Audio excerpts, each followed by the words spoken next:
ngeqiniso ngoba zintathu izinto ezivela eBhayibhelini.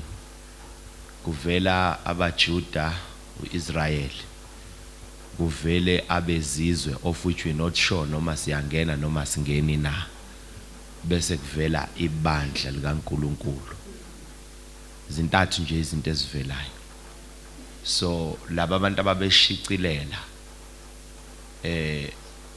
yonke lento mayi-interpret uma ungasufunda iKing James before uyifunde uqala ufunde la kumbhali kunezinto azishoyo ukuthi kunama errors amaningi interpreting kwakhe that are yet to be corrected. And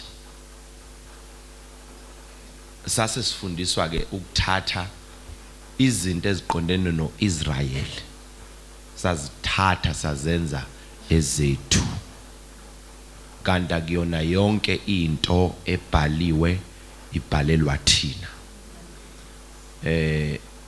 Bathanda kusiveza besiveze still singama slaves kodwa singaboni like mabeveza Africa bazothi Africa uyena owaphathisa uJesu isiphambano. Because vele kwakumsebenzi wethu ukuthi yonke into egqilazayo yenziwe yithina. Bese bethi number 2 ithuna elaliqoshiwe kwangalona elika Jesu kwakade kwelakhe uJoseph. Ngoba vele zonke izinto zethu babezithatha bazenze ezabo. So into eyenza ke ukukholwa kwethu kungacaci as an African ukuthi sithathe izinto ezingabhalelwanga thina sazenza kwaba izinto zethu.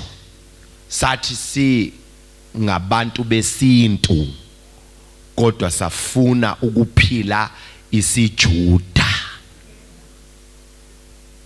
Ngoba noma sesikhala inyembezi asisoze saba abakwaJuda. No Jesu cishe ukuvezile lokho uma ethi ngoba amaJuda even today uma ebona thina wonke umuntu ngokwamaJuda ongasilona iJuda ufana nomuntu oyinja. Even today bazi ukuthi nje if awuyena umJuda uyini.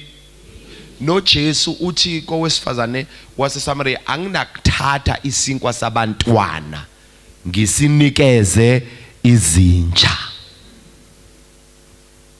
So must adopta iculture yaka Israel si adopta into esiveza siyizinja. That is why we will live through our remainders. Asisoze sa owna ngisho into eyodwa. Because lento esi adoptayo ngekwe culture yayo isiveza siyabantu abayizinja. So mawulwa nam udefender lento yakwa Israel udefender into engakurepresenti njengomuntu ophilayo kodwa ekurepresenta njengenja. That is why uma sike saqala samukela ukukholwa kunezinto ezishintshayo kithina. But as an African azishintshi in a good way. Ngoba yinja yodwa ehlala yodwa eminyango. Lento ekwenza wemukela ukukholwa bese uyehluka emndenini uthi qekelele wedwa. You must know ukuthi khona into wrong osuyi-adoptile. Mamelanike. uNkulunkulu oqala wakha kuyena lo sezulwini. uNkulunkulu oqala uyihlo. Ngoba sonke njoba sila into yokuqala esiphila ngayo asiphili ngencwadi ebhalwa abantu esingabazi. Siphila ngesintu esisincele kobaba mkhulu. Masizalwa obaba mkhulu banemithetho abayibekile ukuthi la ikhaya kuyophilwa kanjeni na kanjeni na kanjeni. Bese bethi oyophuma kulomthetho uyobe engasesiyena wala ikhaya. Manje into esenza siphile noNkulunkulu usiphilisa phezukwalemthetho yobaba mkhulu. Ingakho ethi hlonipha uyihlo nonyoko. Noma ekudalile kodwa khona izinto okumele uphile ngazo njengomuntu wesintu, sivela la ozalelwe khona. Alright. Wonke umuntu mawusufuna ukumprovoka umuntu nomuntu unesithunywa somoya. Angazi ngicela ungangeni kakhulu kulonto ngoba angizile ngayo, but kunihlephelela nje kancane.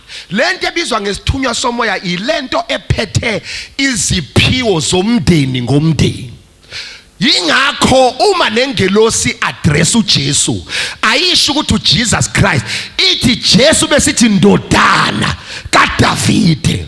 Ngoba isiphiwo somoya asifiki ngoJoseph uyise noma ngaye uJesu, kodwa sifika ngoDavide.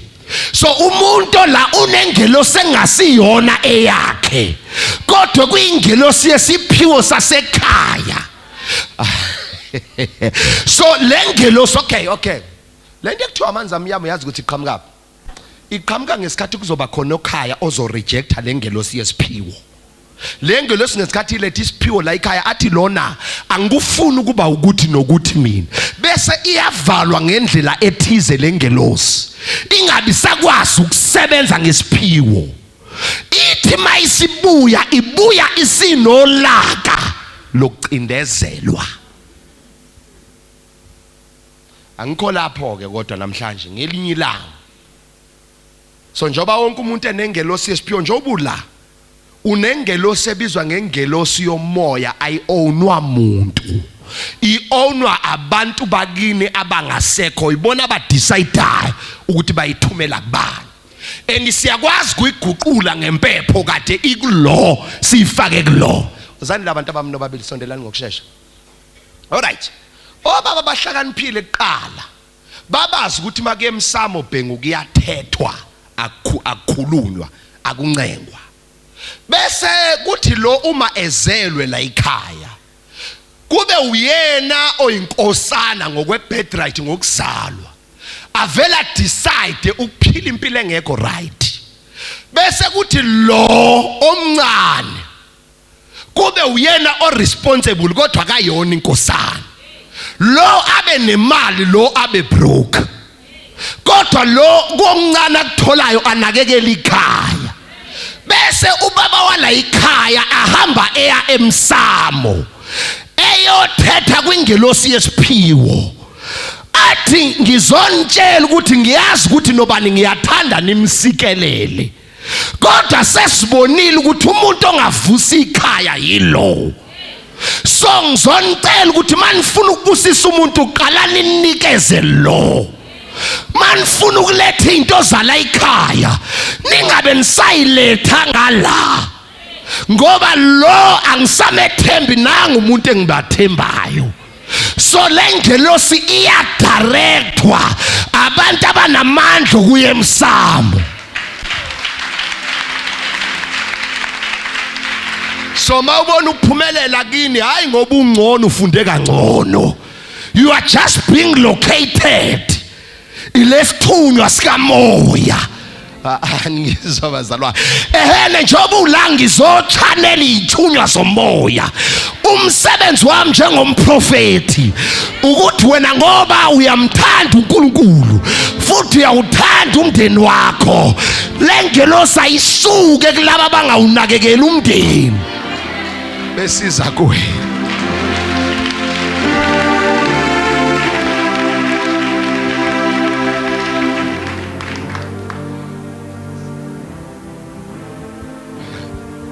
So ngesikhathi wena usindiswa ulahla ikhaya, ulahlekelana nalengelosi yesiphiwo. Yingakho mhla siqala ukukholwa saqala kahle kwangathi siyaphumelela, kwahamba izinto zasibhedela. Kanti sasivunywa ilengelosi kwaya yabona ukuthi lo muntu asikwazi ukumethemba, yasiyashifta. uNebukadnezar wakwahlala esihlalweni ingelosi yasiyashifta, washintsha wahamba njengenja wamila iboya ngoba sekushifte ingelosi yomoya.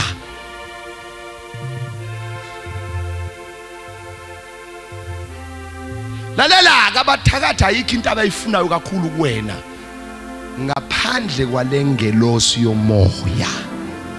Lengelosi yomoya iyona ephethe amagugu akini.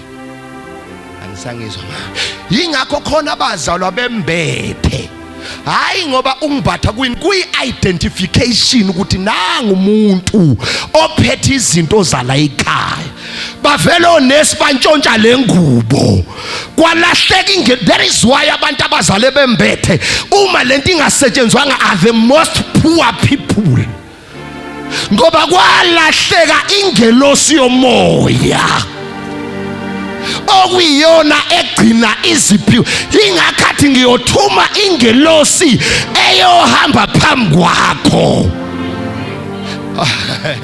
Lalela ufika ube nedlozi namadlozi aba nemeeting bese ikhulula lengelosi kamoya athi sicela uhambe uye kuSpanban.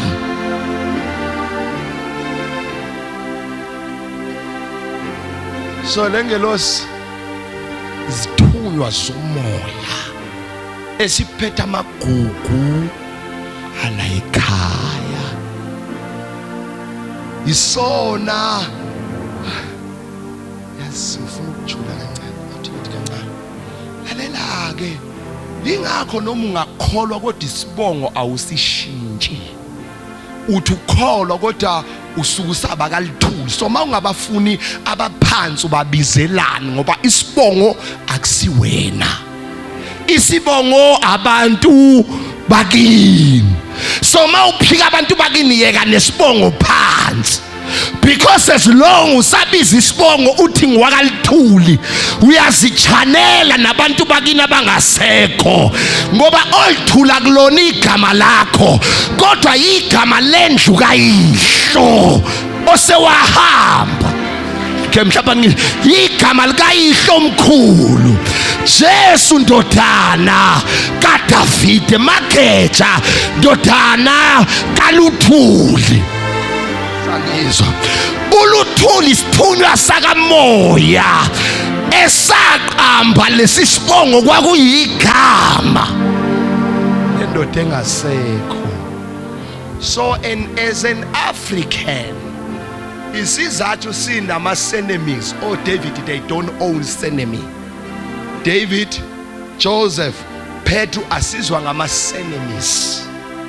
Kodwa thina as an African sinika into ekuthiwa isibongo. Lento ekuthiwa isibongo iso imvelaphi yomuntu.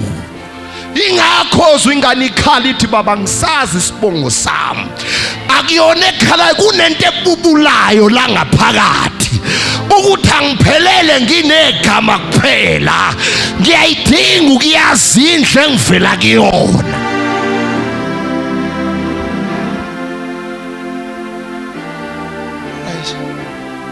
Ukuthi lento ngifuna ukuyiyeka ukuthi cishe abasiza ababili abathathu bambakhe lezi zinto ke zomoya ziyachanelwa azizingeneli. Yingakho ngokweBhayibheli wathi ebhayiza uEso umfowabo uJacob wavuleka amehlo. Wathi wemfowethu ake ungiphukudla ngidle bese unginikeza isibusiso sakho. Kwasho ukuthi lento ihleli phezulu komuntu oyimpatha. Ngesikhathi ethi thatha lento yengabonakala ishifta physical. Swanga ke manje yashifta spiritual. Yayo awumadoda sengathi ngakulocate namhlanje. Wena uzophuma ungayiphethi imali ephathekayo. Kanti lento iyashifta spiritual. Sengathi ngangena uzokuthi gaqa iaccount yakho uthi kwenze njani. Kanti singene ngomoya.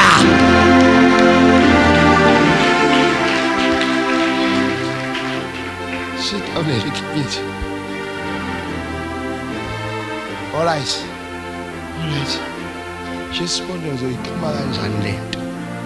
Ngoba ukuthi ngiyeza ukuthi khona lento lalelani-ke lento ayiveli isifikele iyabiswa. Bozuma lalelani uyasithi mangiqala ngithi ngibiza isithunywa zomoya. Kuyenzeka ngiyisondeze zonke zibe la. ngoba umsebenzi wami ukuyisondeza lento. Uthola ukuthi kunomuntu olele nomuntu odlalayo, kanti bese kuyisikhathi sokuyibiza athe yamle. Angizwa bazalwane, angizwa bazalwane, athi le eyamba khethwa. Nenga ingakho sithi sizoclaima, asanga ukuzoclaima imoto, sizolanda into engaphezulu kwemoto. Okwami namhlanje uyidonsa isondele, bese abanikazi bomoya bayayizwa athi Jehova eyamle. Sit down. So ke njengabantu base-Afrika, there is why khona yonke inhlobo ye-theory emhlabeni but ayikho i-African theology, ngoba singabantu bezinto zomoya. Ingakho bambe basisa bathi singabezizwa siyangena la, bathi sukuthi nokuthi singena la, kanti singabantu bomoya. African religion is a spiritual religion. Bantu bomoya. Ingakho noma bangazama ukubhala ngathi bathi babhala kwakamchunu kubadido bakwalithuli, bathi babhala kwakagabela kubadido bakwaphungula, ngoba singabantu bomoya. Asihambi ngezinto ezibhalwe phansi. Owethu uNkulunkulu akabhalwa phansi, kodwa siphila naye ngomoya. Angizwa ngithi owethu uNkulunkulu akalotshwa phansi, kodwa siphila naye ngomoya. Ngoba ukenze kanje la engenzi kanjalo laphaya, sithi simlindele kanje angaqhamuki kanje. Ingakho sinesisho sithi umuntu kwaZulu ufunda zafe, ngoba singabantu bomoya. Ayikho indlela esi-operate ngayo ejwayelekile, si-operate ngento yakwamoya.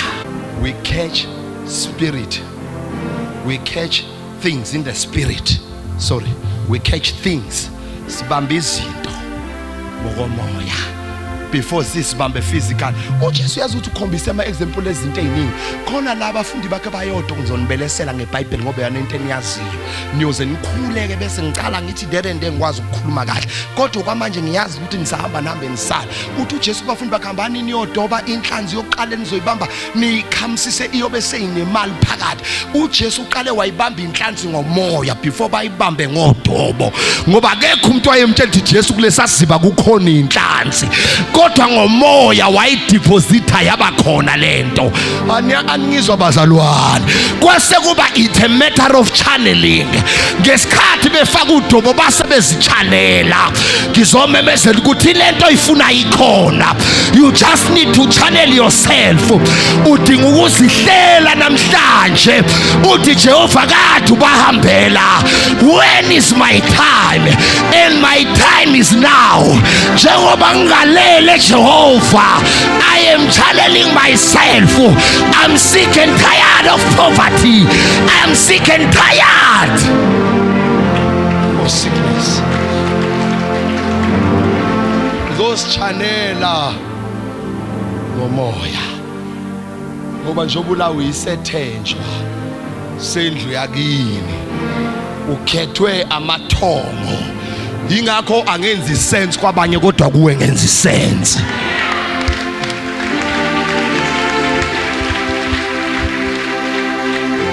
Ngoba ngibizelwe wena ngomoya ukuthi ngizochanela namhlanje. Webakhethwa mzile namhlanje uzokwenza izinto eziningi. Kungenzeka uphuma ungaphethe lutho oluphathekayo ngesandla, kodwa nginesho ukuthi khona into ozophuma nayo la. Angizwa futhi akuyona yakithi yakini, kade ayihamba. Lalela, ingakho ngisho eBhayibhelini bathi kuyokwenzeka kanjani, bese kuthiwa umoya uzokwehla phezulu kwakho. Angizwa bazalwane, isithunywa somoya sizokwehla phezulu kwakho, bese uyakhulela. Kuyokwenzeka kanjani? Kusho umaka Samsoni kuthiwa umoya uzokwehlela phezulu kwakho. Lalela, kuyokwenzeka kanjani? Ube nomuzi kini engingakase kube khona umuntu onomuzi, ingelosi, ingelosi yomoya izokwehla phezu kwakho, izokwehla phezu kwakho. noJesu esentabeni khona ingelosi eyehla phezu kwakhe, yavela in the form of Moses. But mabembheka bathi nangu Moses, batshela ubani ngoba bamazi Moses. Lento mayisifikile iyofika ngephuphuthi uyalixoxa ekuseni athi uyihlo, hey wena uhlangene nosibani. Angizwa bazalwane, uzohlangana lento eyantshontsha ngo-1852 kodwa iqhamuke ngo-2022.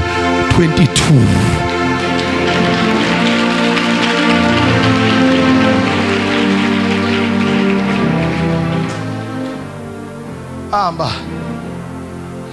uthi ubaba uZwide mayifika la kimi, ingane yakhe yathwetshulwa. Uthi le ngane mayithetshileyo yagqitshwa nembuzi. Angithi baba uZwide, yagqitshwa nembuzi ngaphansi emgodini. Mayefika la kimi akakafika ekhaya, ngimnikeza ibhodlela ngomoya. Ngesikhathi elibamba kanti impande yabakubo ababezoyifuna kumina ngomoya.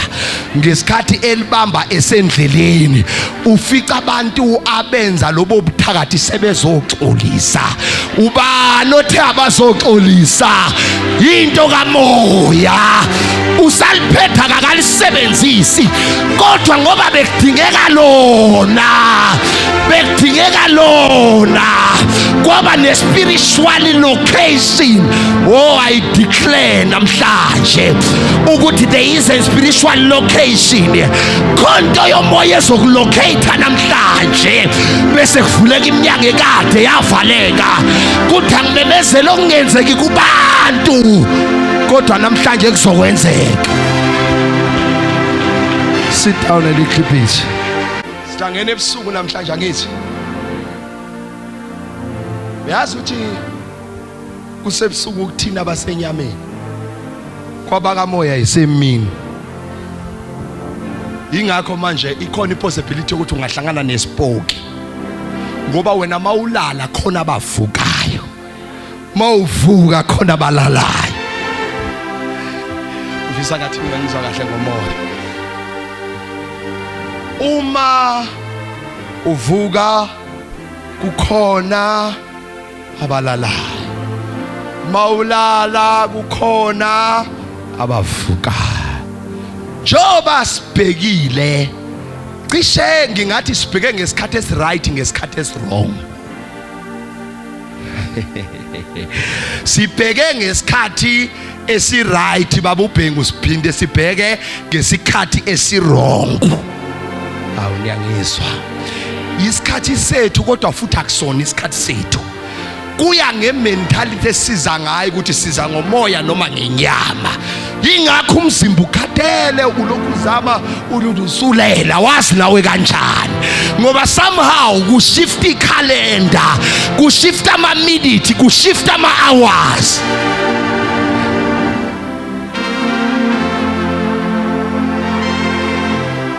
Okay Nkosi, angifuni ukuba ngikhulume ijule ngoba ngicela ukukhumula ibhanshi ne. Ayikho into efanele ivikelwe njengami, ngoba ngiphethe ini? Yes.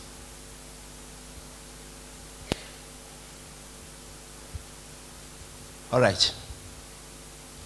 Si right, si wrong, si wrong, si right. Sibheke nge-hour elicayi ongalona elethe enyameni, kodwa okuyelethu kumoya. Njengoba sila, ake ngiqale khona into embi eshiwe isizulu ebuhlungu edala abanye bethu futhi bangashadi. Ngakho ngicela ukuyisho namhlanje. Uyazi ukuthi ungena emzini wakubo kamfana ebusuku kuyicala.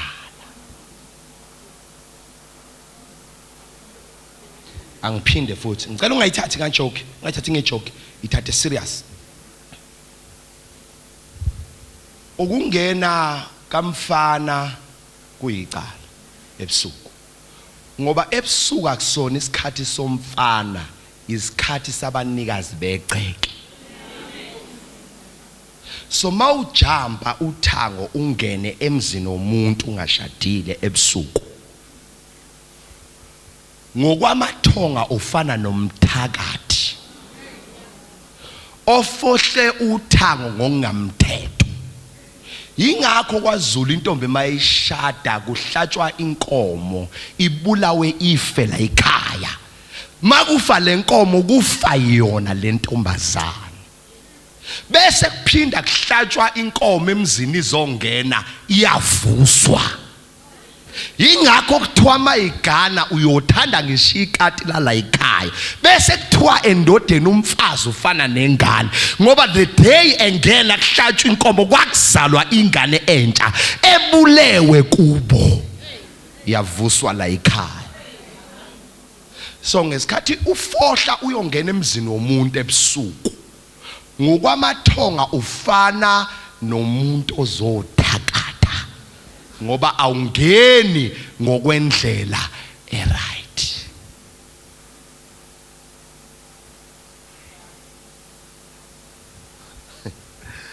Oh Nkosi, noma nizophuma ningithanda namhlanje noma ningangithandi, kodwa khona iqiniso liyiqiniso. Alright ke, njengoba ufohla umuzi ungena laphaya ngokungamthetho, kwelamathongo awuseyena umuntu oright onga-approve noma usuthandana nomunye umfana, kodwa ngosezweni lasemoyeni usunjengomuntu owumthakathi owake wafohla umuzi womuntu. Manje alisekho ithongo elikwethembayo ukuthi ungaba umfazi wakhona. Alright. Umsebenzi kankosikazi mayegana, amathonga afuna ukuzothulula imbewu. Yingakho umfana before eyocela isihlobo esihle, leli gama elithi esihle alisho ukuthi alisho umuntu omuhle ngokwefika nongama hips, kodwa lisho umuntu ongakazathintwe ezinye izandla. So ngesikhathi umfana ayolobola ubabakho uyaphuma shisa impepho, athi nango umfana useyaphuma uyofuna unkosikazi uyocela isihlobo esihle. Siyacela ke nina baba omkhulu ningene ezikhwameni zakhe ukuba nimupha abantwana azale la ekhaya kwanda umuzi wenu. So it's not about lo mfana oganwayo, but it's about the mission. There is why abanye uthola ukuthi useganile akasabathola abantwana ngoba wabathola before time kwenye indawo. So makufanele ngoba umuntu osezele akayizali inkosana ngokwesizulu. Lento ngiyikhuluma ekuthini izwe kabuhlungu, kodwa ngikhuluma ethi laba abasene chance yokulungisa abayiphathe kahle bazi ukuthi kubaluleke ngani ukuphila ngesintu ngoba singabantu besintu. Right? So lalela.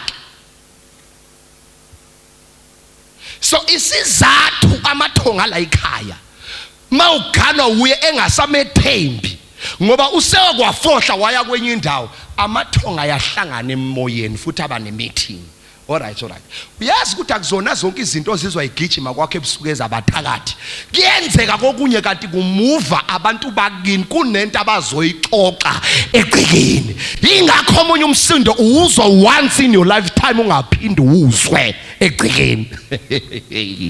Lo msindo umuke wawuzwa bekuwumsindo we-discussion ezobanjwa ngawe. So ke igceke la kwakho akulone lakho, kodwa labanikazi kodwa bavele ebusuku, ngoba abanye ubazi ukuthi bahamba uyothuka mawungasuhlangane nabo ubabone ngamehlo. Alright, ingakho ke umthakathi mayizofuna ukunivala ekhaya uya egcekeni athathe inhlabathi yasekhaya, ngoba uthatha ama footstep abantu bomoya bala ekhaya futhi akathakathe mini ngoba wena unandaba awuyena umuntu okamoya, wena uzontshontsha into more than that. Ingakho ezogijima ebusuku ngesikhathi sabanikazi begceke, ngoba uzontshontsha abanikazi begceke. So njengoba azontshontsha umhlabathi wakini, omunye uzombona efumbethe ebusuku. Athi amakhalana benginibingelela nje. Kanti uyazi ukuthi njengoba ethola inhlabathi yala ekhaya, uthole la idalwa zakini sibamba khona ama discussions zakini ngani. Yingakho yozwe kubuza into engakenzeki ukuthi emakhalane ngizwe kuthiwa kuzokwenzeka ukuthi iyothi mayisiyenzeka lento uthi kahle ubezwe ngobani kanti unenhlabathi yakini okuyikhona idalwa okuyipoint of contact la idalwa zihlangana khona. So ibaluleke kanjalo ke inhlabathi yala ohlala khona. Niyangizwa bathandekakho? All right. Nkosi ngizama ukuyibisa kancane lento. Okay. Angithi niyenibona ukuthi khona imizwa ukuthi make kwalala bese kuyaqala kugijima izinto phezukwendla ngithi. Ukuzibuza ukuthi why lezi zinto zingahambe emini? Okay, mhlawumbe ngiyenze ngento enijwayele. Anikaze ninganaka into ukugula konke kuyavuka ebusuku. Kuthi maqala kusa ukugula bese kuyathetha. Lalela ke. Kusuke kungakhona ukugula ngoba kufanele ngempela ukugula umuntu ukumqinisa ebusuku. Yila labantu bakamoya aba right naba wrong bephuma khona. Aniyangizwa bazalwane. So umzimba wakho usuku responda ukuthi khona abantu esebedethelwe abahamba ngomoya ebusuku. Ingakho inyanga egangile mayizokucebisa ithi ngizakunikeza abafana bomoya.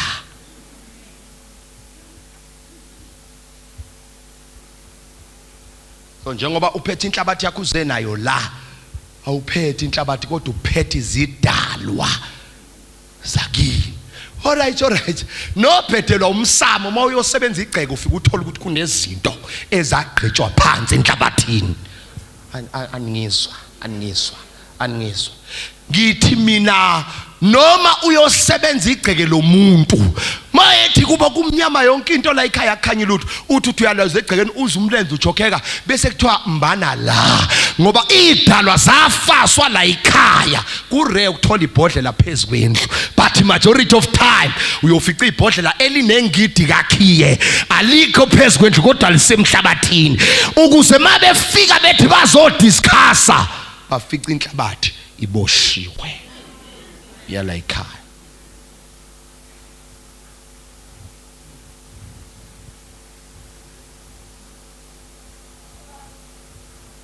Noma yazela ubekezele ngoba ukulala kwakho you are betraying your ancestors. All right. Why ke ngithe mina mageja sizeni sonke ebusuku? Ingoba sikho isidalwa esintshontshwa emini.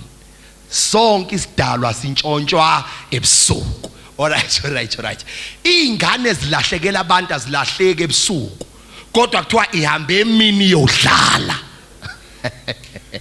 Bese ihlangana nemoto engayazi intshontsha kuphi emini kapha ngoba emini kuphuma abantu benyama kodwa ebusuku kuphuma abantu bakamoya.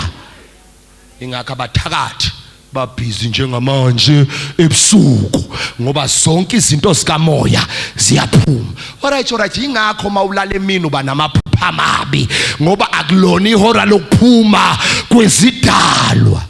Ubanoke bonke mayiphupha emini uphupha namaphupha acindezelayo ngoba isikhathi siyaphambana. Isidalwa esiza kuemini siza ngesikhathi ongasisone saso unless ubizela ukusiza abantu.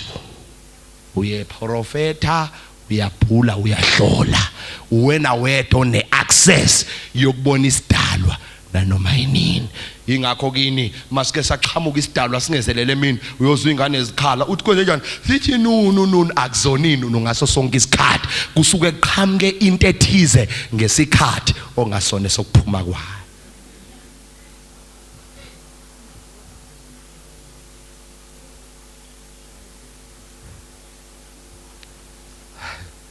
All right. Ebusuku yila okay. KwaZulu indoda mayingcwatshwa kuye kuthiwe ayingcwatshwe emagcekeni ayingakhishwa ngaphandle ukuze izohlala igade umuzi. Igada ini? Umuzi akuwona indonga amagceke. Ingakho mhla weqa egcikeni lakho wangena kwenamakhelwane niyohamba izinkantolo awungenanga endlini yakhe ulwela igceke ngoba inhlabathi ibalulekile kumuntu wesintu umAfrika. Ingakho singaphumeleli into yokuqala bayenza sebasihlukanisa nezidwala sesingcwaba noma ikuphi. So umuntu ohlakaniphile uthi eqeda ukungcwaba ebekhuluma naye ethi awuzile ukuzohlala la bese efika ekhaya noma ngihamba umgojana omncane athi ithuna lakho la ngempela nanti. Okay, aningizwa ke manje nilahlekela ngempela manje nilahleke ene lento yethu yezidalwa sayiphucwa belungu umhlaba esiphuca umhlaba, and sometimes hayi ngoba abanye babethanda they could not interpret. Ingakho ngithe ungaya kuwo wonke ama theology uhambe kuwo wonke ama college kodwa usoze wafica iAfrican religion because we are the spiritual, only spiritual religion. Ingakho thina masifuna ukukhuluma labantu bethu sishisa impepho inyuke ngentuthu bese sithi nina bakomshibe la nikhona niyangizwa asibaboni. Okay, mhlambe ingakho thina makufanele senze into ethize emsamo kuba nesilwane esisihlabayo ngoba sizodila nemiphefumulo fanele kube nomphefumulo oyi point of contact osihlanganisa nezidalwa. That is why ke ngisho uPaul makufana abhalele thina bezizwe babubhengu ngokuthi siyadla noma sidlini inyama ehlatshelwa abantu abafile ufike la athi nabezizwe akukho enganilobela khona ngoba kwayona lento into yethu thina amaAfrika. Yabona nje esontweni ungabona xoxa umuntu onesiphandla ubokwazi ukuthi abaphili kahle esontweni kulelo sonto ngoba umuntu onesiphandla uhluke ngento eyodwa nawe nobabili niyayidla inyama yenkomo yena uhlonga ukuthi uthe mayedla maqede wabeka uphawu lokuthi uhlile. That's a difference.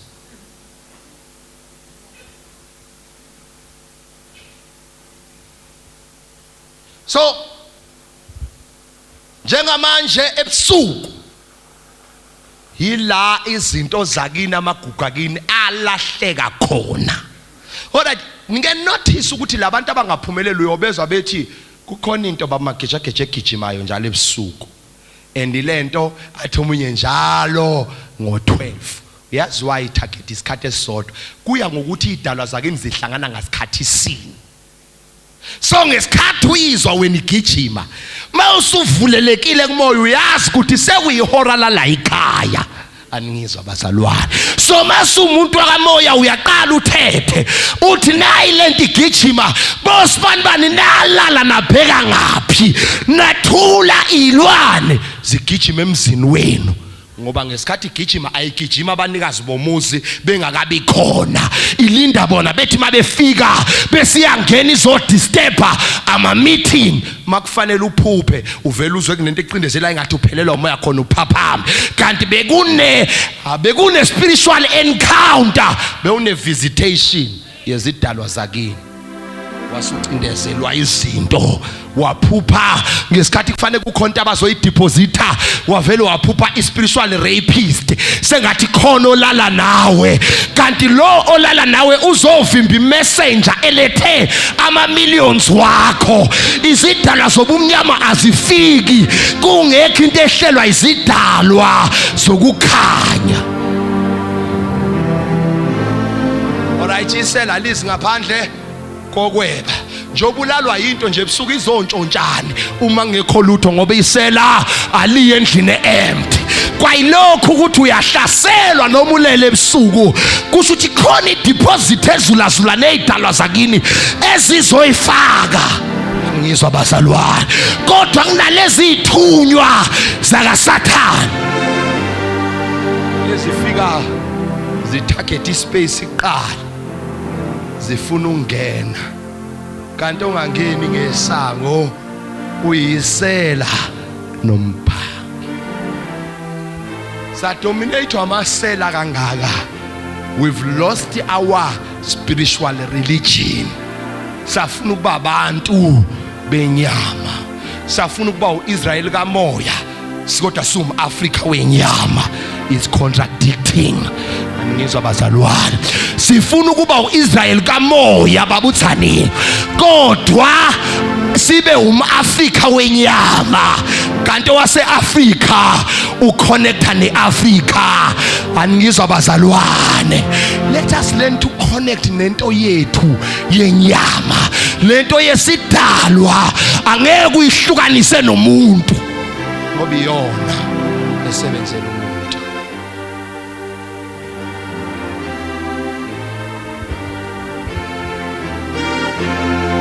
So wena iproblem yakho njengoba ubambe inhlabathi athi ngutshele umuntu uyobuyela emhlabathini njengalokhu wathathathwa emhlabathini. Kube bese nikhulele bengizonitshela ukuthi khona idalwa ezihlala kuwena bese kuba khona ezihlala enhlabathini yakini, ngoba umuntu uyobuyela emhlabathini njengokuba eyathathathwa.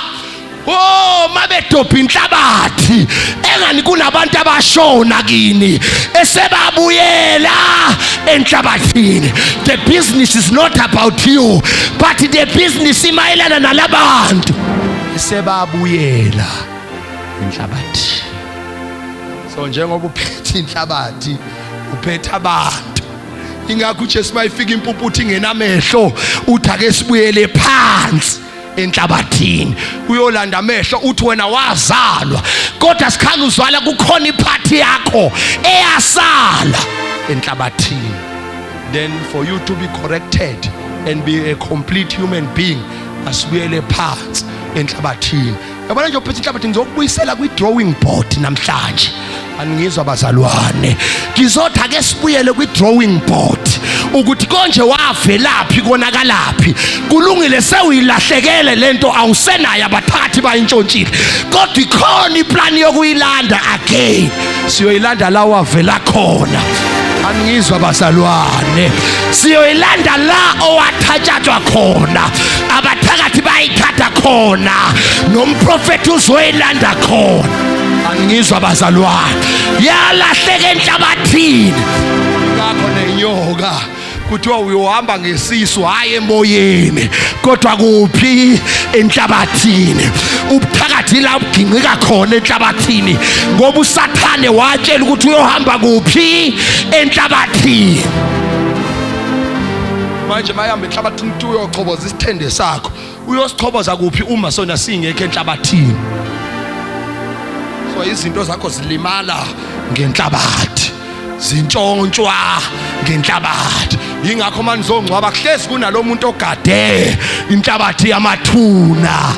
Hayi bazalwane, ngasushikabe ngangizwa namhlanje ngithi noma nizongcwaba ekhaya kuba khona lo yedwa ogade inhlabathi yamathuna. Nibhizi nina niyakhala, yena uthi onkosi yami yombona noma engasihlobo, niyosala nibuzana ukuthi oyayani uzalwa ubani obezokha inhlabathi naye waqhawula. Angizwa bazalwane, angizwa bazalwane. Yingakho noma umuntu efa ayikho iphathi ebuhlungu njengephathi yokumgqiba. Ngizwa bazalwane, ngesikhathi esengena enhlabathini ubona ngisho benesibindi eqale ebubutheka ekhala ngoba usuke sehambile ngokwenyama esebuyele kuphi enhlabathini la athathathwa khona. Ngesikhathi ezalwa umuntu angithi sithi uzalwa nezinto zonke, kuthi izinto zakhe zapheleliswe enhlabathini ngesikhathi ethathathwa. Athi ngikukhombisa ukuthi le phathi yenhlabathi idlala iphathi eserious kanjani emoyeni wakho. Mangase ungangageza for 3 days lo mzimba wakho uyanuka, kubaleka abantu eduze kwakho. Babalekiswa hayi ukuthi ngisho unenhliziyo enhle uthi uyasondela, but awunenhliziyo enhle kodwa iphunga elikuyena liyasicosha. Angizwa bazalwane, kubheda inhlabathi kubaleka abantu physical, umoya uright kodwa inhlabathi iyabheda kubala. Angizwa bazalwane, ngicela ukuyiphinda futhi. Sondela mntanami, abe nenhliziyo enhle bese ngagezi, athe sondela nomoya omuhle sibe sihlehla sibalekiswa ukuthi inhlabathi iyanuka, umoya uright kodwa inhlabathi inuka kabi. Ungabona ubalekelwa amathuba omsebenzi kubhediswa inhlabathi, ungabona ubalekelwa inhlanhla kubhediswa inhlabathi. mayingakalungi inhlabathi siyokubalekela izinto ezinhle kuze kulunge inhlabathi yakho kuqala.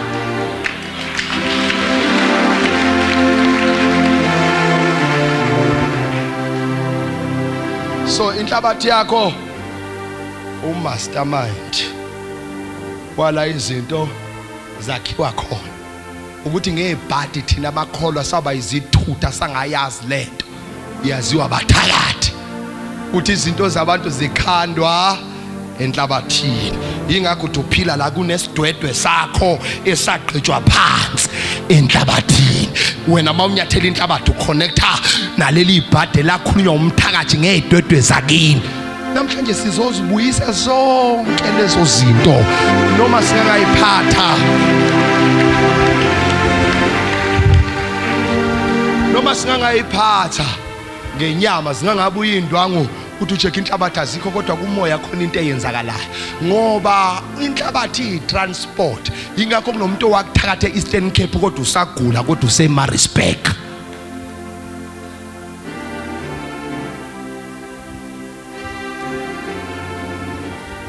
Wahamba nje unebhadi lasemasangweni akini, unesiqalekiso senhlabathi yakini. Ingakho makufuma umuntu omubi ekhaya umkhokha wangavalwa uphinde uhamba uvele. As long unisaphila enhlabathini phela fanele kube ne ritual nama corrections eniwenza nenhlabathi abuyela kuyona. Ngoba maningayilungisile into uzonilanda nonke anisalanda uyena senilandwa into enayigqiba enhlabathini. Aningizwa bazalwane kodwa niyangizwa kodwa ningizwa kahle uzimakela nto uyamuzwa kodwa amen. Niyangizwa ngempela ngithini?